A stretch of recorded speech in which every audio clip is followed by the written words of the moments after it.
एक शरीफ नौजवान जिसे कदम कदम पर संसार किया गया। जालिम माशरे की नाइंसाफियों, करप्ट पुलिस और दौलतमंद बदमाशों ने उसे भी एक गुंडा बनने पर मजबूर कर दिया। और जब एक शरीफ इंसान जराइम पेशा बन जाए तो वो सब गुंडों से ज्यादा खतरनाक हो जाता है। एक बदकिस्मत नौजवान जिसे जुर्म की दलदल ने एक आतिशफशां बना दिया। बदले की आग में जलते एक शरीफ नौजवान की कहानी।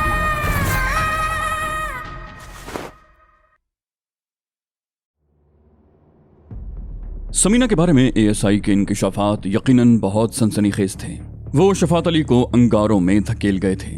समीना ने पंजाब यूनिवर्सिटी से एमए करने के बाद जब कॉलेज में मुलाजमत की ख्वाहिश का इजहार किया तो शफात अली ने उसकी मुखालिफत की, लेकिन समीना की जिद और मां की हिमायत की वजह से उसे अपने फैसले पर नजरसानी करनी पड़ी। एक साल लाहौर में मुलाजमत के बाद जब समीना का तबादला फैसलाबाद हो गया तो शफात अली ने उस वक्त फिर मुखालिफत की। लाहौर में रहते हुए मुलाजमत करना और बात थी, लेकिन वो जवान बेटी को शहर से बाहर नहीं भेजना चाहता था। लेकिन समीना की मां फिर आड़े आई थी। उसका मौक़िफ़ था कि फैसलाबाद में उनके कई रिश्तेदार थे, वो उसका ख्याल रखेंगे। समीना चंद हफ्ते बाद रिश्तेदारों के यहाँ रही, फिर उसने अलग मकान ले लिया। कभी शफात अली और कभी उनका बेटा नदीम फैसलाबाद के चक्कर लगाता रहता, लेकिन शफात अली को क्या पता था कि उनकी बेटी किसी ऐसे चक्कर में फंस जाएगी जो उन्हें तबाही की तरफ ले जाएगा। कई रोज गुजर गए थे, समीना का कोई सुराग नहीं मिला था और न ही उस आदमी का पता चला था जिसे उस रोज समीना के साथ टैक्सी में देखा गया। समीना की मां तो रो रो कर पागल हो गई थी। उसने तो घर से निकलना ही छोड़ दिया था, निकलती भी कैसे, इस सदमे ने तो उसे चारपाई पर डाल दिया था। समीना का भाई नदीम भी कॉलेज से आने के बाद बहुत कम घर से बाहर निकलता। उसने भी दोस्तों से मिलना मिलाना छोड़ दिया था। जाहिर है उसमें किसी की बातें सुनने की ताब नहीं थी। शफात अली भी दफ्तर से आने के बाद घर में ही महदूद होकर रह जाते और आज माझा गुज्जर नामी वो शख्स उसे एक नई कहानी सुना गया था। उसके कहने के मुताबिक समीना लाहौर में थी और मनशियात के एक बहुत बड़े स्मगलर के साथ रह रही थी और माझा गुज्जर के कहने के मुताबिक वो एक आदमी को अपने हाथों से कत्ल भी कर चुकी थी। माझा गुज्जर की बातें सुनकर शफात अली कांप उठा। अगर फैसलाबाद के एएसआई के कहने के मुताबिक समीना अपने आप को कानून के हवाले कर भी दे तो अब उसके बचने का कोई इम्कान नहीं था। माझा गुज्जर को शफात अली नहीं जानता था, लेकिन उसकी बातों से अंदाजा होता था कि वो भी कोई अच्छा आदमी नहीं था और किसी खतरनाक इरादे से ही यहाँ आया था। उस रात शफात अली एक लम्हे को भी न सो सका। वो रात भर समीना के बारे में सोचता रहा कि वो इन जराइम पेशा लोगों के चुंगल में किस तरह फंस गई थी। वो तो एक ऐसी लड़की नहीं थी, ये सोचा भी नहीं जा सकता था कि वो किसी नशे की आदी हो गई होगी। उसे तो हर किस्म के नशे से शदीद नफरत थी। शफात अली को अच्छी तरह याद था कि एक साल पहले समीना ने अपने छोटे भाई नदीम को सिगरेट पीते हुए देख लिया था। उसने उसकी वो धुनाई की थी कि उसके बाद नदीम ने कभी सिगरेट को हाथ तक नहीं लगाया था। सुबह 8 बजे शफात अली दफ्तर जाने के लिए तैयार हुए तो पता चला कि मोटरसाइकिल का पिछला पहिया पंक्चर है। नदीम कॉलेज जा चुका था, वरना वो उसको पंक्चर लगवाने के लिए भेजते थे। समनाबाद मोड़ पर पंक्चर लगाने वाली एक दुकान थी। शफात अली मोटरसाइकिल को घसीटते हुए वहां तक ले गए। दुकान एक ही थी और 3 गाहक पहले ही से मौजूद थे और काम करने वाला भी एक ही आदमी था। इस तरह शफात अली की मोटरसाइकिल तैयार हुई तो 10 बजने वाले थे। दफ्तर से खासी देर हो चुकी थी। वो मोटरसाइकिल पर बैठकर चुबुर्जी की तरफ रवाना हो गए। एजी ऑफिस का रास्ता चुबुर्जी ही से होकर गुजरता था। चुबुर्जी का चौक पार करके वो जैसे ही चंद गज आगे निकले, उनकी बस स्टॉप पर खड़े हुए लोगों की तरफ नजर उठ गई। एक लड़की पेंट शर्ट में एक आदमी के साथ खड़ी थी। बाल मर्दाना वज़ा के कटे हुए थे। दौलतमंद घरों की लड़कियां फैशन के नाम पर न जाने किन रास्तों पर चल निकली थी, लेकिन जैसे ही वो चंद गज आगे निकले शफात अली के दिमाग में झमाका सा हुआ। पेंट शर्ट में मलबूस उस लड़की का चेहरा कुछ जाना पहचाना सा लगा था। उन्होंने मोटरसाइकिल रोक ली और लड़की की तरफ देखते हुए मोटरसाइकिल वापस मोड़कर उस लड़की की तरफ बढ़ने लगे। शफात अली के चेहरे पर उस वक्त बड़े अजीब से तासुरात थे जिन्हें कोई नाम नहीं दिया जा सकता। वो उस लड़की के सामने खड़े हो गए। वो समीना थी। बाप को सामने देखकर समीना को यूं महसूस हुआ जैसे उसका हार्ट फेल हो जाएगा। शफात अली मोटरसाइकिल से उतरकर बड़ी तेजी से आगे बढ़ा था। उसका जारहाना अंदाज देखकर समीना 2 कदम पीछे हट गई। शफात अली ने बड़ी तेजी से आगे बढ़कर उसका हाथ पकड़ लिया। समीना का चेहरा धुआं हो गया। उसने अपने बाप की शफकत भरी गिरफ्त तो कई मर्तबा महसूस की थी, लेकिन ये गिरफ्त मुख्तलिफ थी। लगा था जैसे उसकी कलाई आहनी शिकंजे में कस दी गई हो। शफात अली के मुंह से अल्फाज नहीं निकल रहे थे। तुम गालिबन गुस्से और जज्बात की शिद्दत से उसका चेहरा सुर्ख हो रहा था। शारिक उस वक्त समीना से 2 कदम हट कर खड़ा था। वो दाईं तरफ से आने वाले एक खाली रक्शे की तरफ देख रहा था, लेकिन गुर्राहट की आवाज सुनकर वो पीछे पलटा और फिर सूरत हाल देखकर उसका दिमाग भग से उड़ गया। वो शिफात अली को नहीं जानता था, लेकिन समीना को खौफजदा अंदाज में एक आदमी की गिरफ्त में देखकर वो चौंक के बगैर न रह सका। हुलिये से वो आदमी शरीफ ही नजर आ रहा था, लेकिन उसने जिस तरह समीना को गिरफ्त में लिया था वो अंदाज शरीफाना नहीं था। लेकिन फिर किसी के माथे पर तो नहीं लिखा हुआ था कि वो शरीफ है। समीना के चेहरे पर बेपनाह खौफ था, जैसे वो मौत के फरिश्ते की गिरफ्त में आ गई हो। शारिक को ये सूरत हाल देखकर फौरन ही गड़बड़ का एहसास हुआ। वो पलटकर तेजी से उनके करीब आ गया। शारिक ने शिफात अली के हाथ पर हाथ डालते हुए कहा, कौन हो तुम? तुम्हें इस लड़की का हाथ पकड़ने की जरूरत कैसे हुई? शिफात अली गुर्राया, तुम कौन हो? हटो पीछे, जाओ अपना काम करो। समीना उसकी तरफ देख कर हकलाई, शारिक डैडी। उसकी आवाज यूं लगी थी जैसे वो गहरे कुएं की तह से बोल रही हो। शारिक उछल पड़ा। उसने शिफात अली का हाथ छोड़ दिया और गहरी नजरों से उसकी तरफ देखने लगा। शिफात अली की आंखें सुर्ख हो रही थीं और गुस्से की शिद्दत से उसके होंठ फड़फड़ा रहे थे। शायद वो खुद भी हौले हौले कांप रहा था। शारिक ने इधर उधर देखा। स्टॉप पर खड़े हुए लोग हैरत से उनकी तरफ देख रहे थे। 2-3 आदमी तो आगे बढ़ आए थे। शारिक उसकी तरफ झुकते हुए मध्यम लहजे में बोला, शिफात अली साहब, ये बस स्टॉप है। चारों तरफ खड़े हुए लोग इस तरफ देख रहे हैं। अगर आप तमाशा बनना चाहते हैं तो मुझे कोई एतराज नहीं है, लेकिन बेहतर होगा कि हम किसी जगह बैठकर इत्मीनान से बात करें ताकि किसी को हंसने का मौका न मिल सके। शिफात अली फुनकारा, तुम कौन हो? शारिक ने पुरसुकून लहजे में कहा, मेरा नाम शारिक है। मेरा मशवरा मान लीजिए और बेटी को सड़क पर इस तरह मत घसीटिए। आप हमारे साथ चलिए, घर ज्यादा दूर नहीं है। इत्मीनान से बैठकर बात कर लीजिएगा। शिफात अली बोला, मेरा घर भी ज्यादा दूर नहीं है, लेकिन तुम? शारिक बोला, इस वक्त समीना के लिए आपका घर मुनासिब नहीं है और ये बात आप भी अच्छी तरह जानते हैं। प्लीज, लोग हमारे इर्द गिर्द जमा हो रहे हैं, किसी को मुदाखलत का मौका न दें, बात बढ़ जाएगी। शिफात अली ने समीना का हाथ छोड़ दिया। बोला, ठीक है, चलो मैं तुम्हारे साथ चलता हूँ। शारिक ने नाले के पुल की तरफ इशारा किया। बोला, हम उस तरफ चल रहे हैं, आप मोटरसाइकिल लेकर हमारे पीछे आ जाइए। शिफात अली का दिल तो उस वक्त ये चाह रहा था कि समीना का गला घोंट दे, लेकिन शारिक की मुदाखलत से उसकी ज़हनी रौ का रुख बदल गया। समीना की वजह से अब तक खासी जिल्लत उठानी पड़ी थी उसे। अगर वो उसे मार डालता तो खुद पकड़ा जाता, रही सही कसर पूरी हो जाती और उसका घर मुकम्मल तौर पर तबाह हो जाता। वो ठंडे दिमाग का आदमी था। समीना को देखकर उसे शदीद गुस्सा तो आया था, लेकिन गुस्से की इस कैफियत में भी शारिक की बात उसकी समझ में आ गई थी। वो उन दोनों को घूरता हुआ अपनी मोटरसाइकिल की तरफ बढ़ गया। शारिक और समीना नाले का पुल पार करके दूसरी तरफ जा चुके थे। शिफात अली भी अपनी मोटरसाइकिल खींचता हुआ उनके पीछे चल पड़ा। वो बाजार में चलते हुए गली में मुड़ गए। बाजार में लोग घूरती हुई निगाहों से समीना की तरफ देख रहे थे, लेकिन समीना को शायद लोगों की इन नजरों की परवाह नहीं थी। 10 मिनट के बाद वो घर पहुंच गए। गेट पर पहुंचकर शारिक ने समीना को इशारा किया। वो बरामदे में पहुंच गई और चौखट की मखसूस जगह से चाबी निकालकर ताला खोलने लगी। शारिक ने गेट का एक हिस्सा पूरी तरह खोल दिया था। उसने शिफात अली की तरफ देखे बगैर कहा, मोटरसाइकिल अंदर ले आइए। शिफात अली ने मोटरसाइकिल अंदर लाकर दीवार के करीब खड़ी कर दी और घूरती हुई नजरों से शारिक की तरफ देखने लगा। शारिक उसे लेकर अंदर आ गया। समीना पलंग की पट्टी पर बैठी रो रही थी। शिफात अली एक कुर्सी के करीब खड़ा खूंखार नजरों से उसकी तरफ देख रहा था। फिर बोला, क्या तुम समझती हो कि इस तरह रोने से तुम्हारे गुनाह धुल जाएंगे, हमारी खोई हुई इज्जत वापस आ जाएगी? मुझे तुमसे ये तवक्को नहीं थी समीना, तुम तो पढ़ी लिखी हो, बुरा भला समझ सकती हो। फिर ये सब कुछ क्यों किया तुमने? क्या तुम्हें हमारी इज्जत का ख्याल नहीं आया था? समीना ने रोते हुए कहा, मैं कुछ नहीं जानती, ये सब कुछ कैसे हुआ। शारिक ने इस मौके पर मुदाखलत की तो शिफात अली एकदम भड़क उठा। शारिक खामोशी से सुनता रहा। वो भी चाहता था कि शिफात अली के दिल की भड़ास निकल जाए।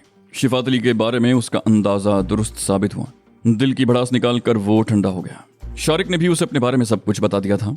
शिफात अली समीना को अपने साथ घर ले जाना चाहता था। शारिक ने कहा, मेरा ख्याल है ये मुनासिब नहीं होगा। पुलिस के बारे में आप खुद बता चुके हैं। उस एएसआई ने आपको शीशे में उतारने के लिए बहुत बातें की थी, समीना को तहफ़्फ़ुज़ फराहम करने का वादा किया था, लेकिन आप इन पुलिस वालों को नहीं जानते। मैं आज जिस मकाम पर खड़ा हूँ उसके जिम्मेदार भी यही पुलिस वाले हैं। और फिर आपने बताया था कि माझा गुज्जर भी कल आपके पास आया था, उसे भी मैं अच्छी तरह जानता हूँ। ये दुरुस्त है कि उसका एक आदमी समीना के हाथों मारा गया था। वो लोग समीना को उठाकर ले गए थे और समीना ने अपनी इज्जत बचाने के लिए उस आदमी को कत्ल किया था। इन लोगों को जैसे ही पता चलेगा कि समीना अपने घर पहुंच चुकी है, वो मुर्दार खोर गिद्ध की तरह इस पर झपट पड़ेंगे। समीना मेरे पास सबसे ज्यादा महफूज है। ये जब तक मेरे पास है कोई इसका कुछ नहीं बिगाड़ सकता। वैसे अगर समीना आपके साथ जाना चाहती है तो मुझे कोई एतराज नहीं। समीना हकलाई, नहीं, मैं किसी का सामना नहीं कर सकती, मैं कहीं नहीं जाऊंगी। शारिक ठीक कहता है, मैं इसके साथ महफूज रह सकती हूँ। शिफात अली के मुंह से बेइख्तियार गहरा सांस निकल गया। वो कहते हुए उठा, ठीक है, तुम्हारी वजह से हमें बहुत जिल्लत उठानी पड़ी है, किसी को मुंह दिखाने के काबिल नहीं छोड़ा। रही सही कसर अब पूरी हो जाएगी। ये जगह हमारे घर से ज्यादा दूर तो नहीं है। जिस तरह आज मेरी नजरों में आ गई हो उसी तरह कोई और भी तुम्हें देख सकता है, इसलिए बेहतर होगा कि शारिक ने उसकी बात काट दी। बोला, आप मुतमईन रहिए, समीना किसी की नजरों में नहीं आएगी और मेरा मशवरा है कि अगर आप अपनी बेटी की सलामती चाहते हैं तो आप भी इसके रास्ते में आने की कोशिश न करें। शिफात अली ने उसे घूरा, तुम मुझे धमकी दे रहे हो? शारिक ने मुस्कुराते हुए कहा, धमकी नहीं, मशवरा दे रहा हूं। इसी में दोनों की इज्जत और समीना की सलामती है। मैं कोशिश कर रहा हूं कि समीना इस चक्कर से निकल जाए, उसके बाद इसे कोई खतरा नहीं होगा। शिफात अली चंद लम्हे उसे घूरता रहा, फिर पैर पटकता हुआ कमरे से निकल गया। शारिक भी उसके पीछे ही गया था। उसने आगे बढ़कर बाहर का गेट खोल दिया और जब वो मोटरसाइकिल लेकर निकल गया तो शारिक ने गेट बंद कर दिया और अंदर आ गया। समीना पलंग पर बैठी फूट फूट कर रो रही थी। शारिक ने उसे तसल्ली देने की कोशिश नहीं की। उसे मालूम था एक दिन तो ये होना ही था। एक ही शहर में और फिर इतना करीब रहते हुए समीना ज्यादा अरसे तक अपने घर वालों की नजरों से छुपी तो नहीं रह सकती थी। शिफात अली चला गया था, लेकिन शारिक को शुबा था कि हो सकता है वो बाद में पुलिस को लेकर चढ़ दौड़े। समीना आखिरकार उसकी बेटी थी और उसने उसके बारे में अगवा की रिपोर्ट भी लिखवा रखी थी। फैसलाबाद के एएसआई ने वादा किया था कि अगर समीना सामने आ जाए तो वो कुछ कानूनी सहूलतें हासिल कर सकती है। और एक दिन पहले माझा गुज्जर भी उससे मिलकर गया था। हो सकता है उसने भी शिफात अली को कोई सब्ज बाग दिखाया हो और शिफात अली उनमें से किसी की तरफ झुक जाए। शारिक ने उसके कंधों पर हाथ रखते हुए कहा, यह जगह हमारे लिए महफूज नहीं है समीना। तुम्हारे डैडी इस वक्त तो खामोशी से चले गए हैं, लेकिन मुमकिन है कि बाद में उनके दिल में हमारे खिलाफ कोई कार्रवाई करने का ख्याल आ जाए, इसलिए हमें पहली फुर्सत में ये जगह छोड़ देनी चाहिए। समीना ने आंसू पोंछते हुए कहा, नहीं, वो ऐसा नहीं कर सकते। वो मेरा बाप है, मैं उन्हें अच्छी तरह जानती हूँ। अगर उन्हें कुछ करना होता तो हमारे साथ यहाँ तक ना आते। जो कुछ करना था सड़क पर ही कर डालते। अब वो कुछ नहीं करेंगे। अगर इत्तेफाक से मैं कभी उनके सामने आ भी गई तो इस तरह गुजर जाएंगे जैसे हमारा कोई रिश्ता ना हो। शारिक बोला, लेकिन मेरा ख्याल है एहतियातन कुछ दिनों के लिए ये जगह छोड़ देनी चाहिए। हमें ये भी पता चल गया है कि माझा गुज्जर कल ही तुम्हारे डैडी से मिल चुका है। तुम उसे जान चुकी हो कि वो किस किस्म का इंसान है। समीना ने गहरा सांस लेते हुए पूछा, कहाँ ले जाओगे मुझे?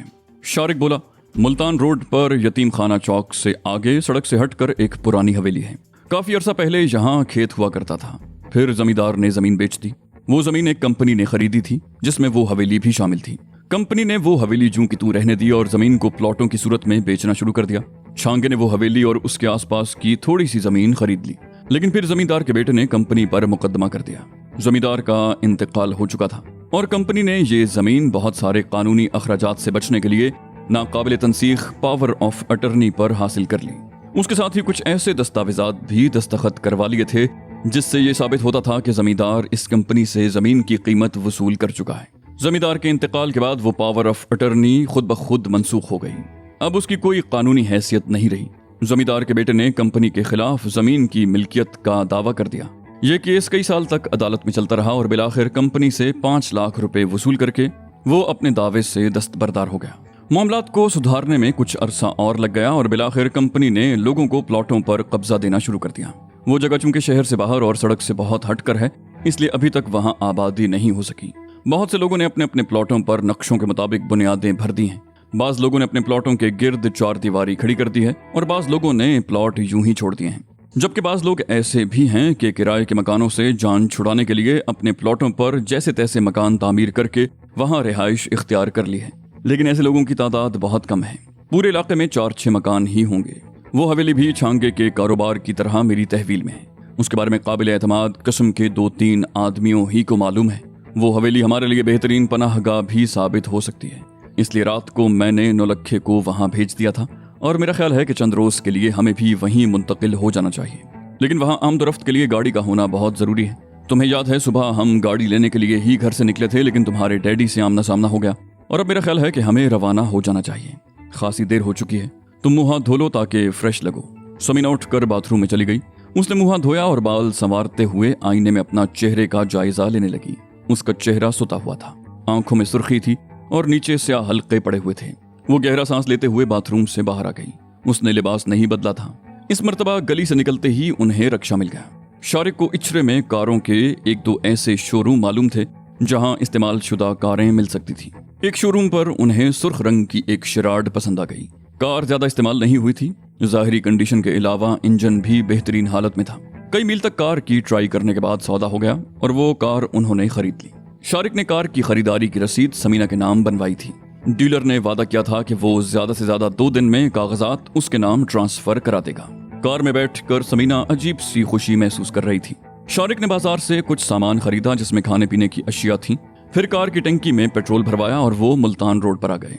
मुल्तान रोड पर यतीम खाना चौक से जरा ही आगे सड़क के दोनों तरफ खेतों का सिलसिला था।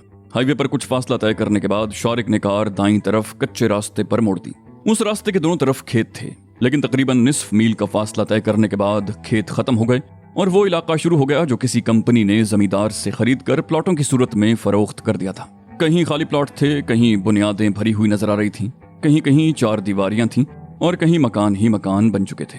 उस इलाके में बिजली पहुंचाई जा चुकी थी, लेकिन और किसी भी तरक्याती काम के आसार दिखाई नहीं देते थे। रास्ते कच्चे थे और पानी की फराहमी का भी अभी तक कोई इंतजाम नहीं किया गया था। जहां जो लोग रिहाइश इख्तियार कर चुके थे वो मुल्हिका खेतों में लगे हुए ट्यूबवेल से पानी लेकर आते। वो हवेली दूर ही से नजर आ रही थी। हवेली कदरे बुलंदी पर थी। सुर्ख शराड मुख्तलिफ रास्तों पर घूमती हुई हवेली के फाटक के सामने आकर रुक गई। शारिक ने 2-3 मरतबा हॉर्न बजाया। कुछ देर के बाद फाटक में छोटा दरवाजा खुला और एक बारिश नौजवान बाहर झांकने लगा।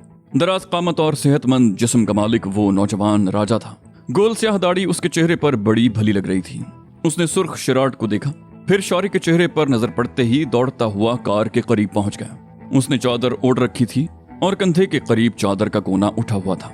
शारिक ने उसकी तरफ देखते हुए कहा, राजा फाटक खोलो, मेरी शक्ल क्या दिख रहे हो? राजा बोला, अभी खोलता हूँ जी। ये कहते हुए वो गेट की तरफ दौड़ गया। उस तरफ दौड़ने से उसके कंधे से चादर हट गई और समीना को उसके कंधे पर वो राइफल नजर आ गई जिसकी वजह से चादर का कोना उठा हुआ था। राजा ने फाटक खोल दिया और शारिक शराट को अंदर लेता चला गया। हवेली के वसी और इस कंपाउंड में टाली और पीपल के 5-6 दरख्त भी थे और उन दरख्तों के नीचे 2 चारपाइयां बिछी हुई थी जिनमें से एक पर नौलखा बैठा हुआ था। शारिक ने दरख्तों के नीचे गाड़ी रोक ली। राजा भी फाटक बंद करके करीब आ चुका था। शारिक ने गाड़ी से उतरते हुए कहा, हाँ भाई राजे, यहाँ कोई सामान वगैरह लाए हो या नहीं? राजे ने कहा, ले आया हूँ शारिक बाबू, राशन डाल लिया है, 1 हफ्ते तक तो आराम से बैठ कर खा सकते हैं। शारिक ने पूछा, अभी तक तुम लोगों ने खाना नहीं खाया? राजा बोला, अभी नहीं शारिक बाबू, 3 बजने वाले हैं, मुझे तो भूख लग रही है। नौलखे से जब भी कहता हूँ एक ही जवाब देता है कि ठहर के खा लेंगे। शारिक बोला, खाना हमने भी नहीं खाया, मैं कुछ सामान ले आया हूँ, गाड़ी से निकाल लूँ, खाना भी निकाल लूँ, फिर मिलकर खाते हैं। समीना भी कार से उतर आई थी।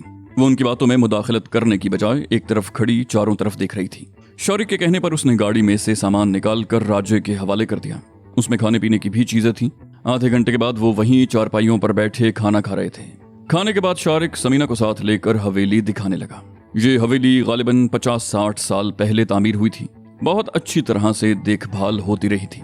उसे देखकर अंदाजा लगाया जा सकता था कि कम से कम मजीद 100 बरस तक उसके दरो दीवार पर कोई असर नहीं होगा। 7-8 कुशादा कमरे थे, सबके सब खाली थे। अलबत्ता एक कमरे में 3-4 बान की चारपाइयां पड़ी थीं जो गालिबन नई खरीदी गई थीं। उन पर बिस्तर भी रोल किए रखे हुए थे। गद्दे और चादरें वगैरह भी नई खरीदी गई थीं। फिर वो छत पर आ गए। चारों तरफ दूर दूर तक खेत फैले हुए थे। बड़ा खूबसूरत मंजर लग रहा था। वो दोनों काफी देर तक छत पर खड़े इधर उधर देखते रहे, फिर नीचे आ गए। शारिक ने दरख्तों के नीचे चारपाई पर बैठते हुए पूछा, तुम्हारे उस कबाड़िए दोस्त का क्या हाल है राजे? राजा बोला, ठीक है जी, कहने को तो वो कबाड़िया है, स्क्रैप का कारोबार करता है, लेकिन हमसे ज्यादा कमाता है। गुलबर्ग में दूसरी कोठी बनवा रहा है। शारिक बोला, ये भी एक फन है, यहाँ हर शख्स फनकार है, अपने अपने काम का माहिर। हम अपने धंधे में कमा रहे हैं, वो स्क्रैप में कमा रहा है। बहरहाल मुझे उसकी जरूरत पड़ गई है। राजा ने कहा, क्या जरूरत पड़ गई है? स्क्रैप खरीदना है या बेचना है? शारिक बोला, उसके ट्रक की जरूरत है। फिर चंद लम्हे खामोश रहा और फिर उसे अपना मंसूबा समझाने लगा। आखिर में वो कह रहा था, तुम अभी रवाना हो जाओ और ट्रक लेकर डेरे पर पहुंच जाओ। गामे को समझा देना, रात 10 बजे के करीब मैं भी आ जाऊंगा। राजा ने जवाब दिया, ठीक है शारिक बाबू, मैं अभी चला जाता हूँ। थोड़ी देर के बाद राजा हवेली से चला गया। राजा के जाने के बाद शारिक ने नौलखे को बताया कि आज सुबह उन्हें समीना कबाब मिल गया था और उससे गलती ये हुई कि वो उसे अपने घर ले गया और अब समीना चंद रोज इस हवेली में ही रहेगी। रात का खाना समीना ही को पकाना पड़ा। बावर्ची खाने में गैस का चूल्हा रखा हुआ था और गैस का एक बड़ा सिलेंडर भी मौजूद था। समीना के ख्याल में राजे और नौलखे ने ये अक्लमंदी का काम किया था कि चूल्हे और गैस का बंदोबस्त कर लिया था।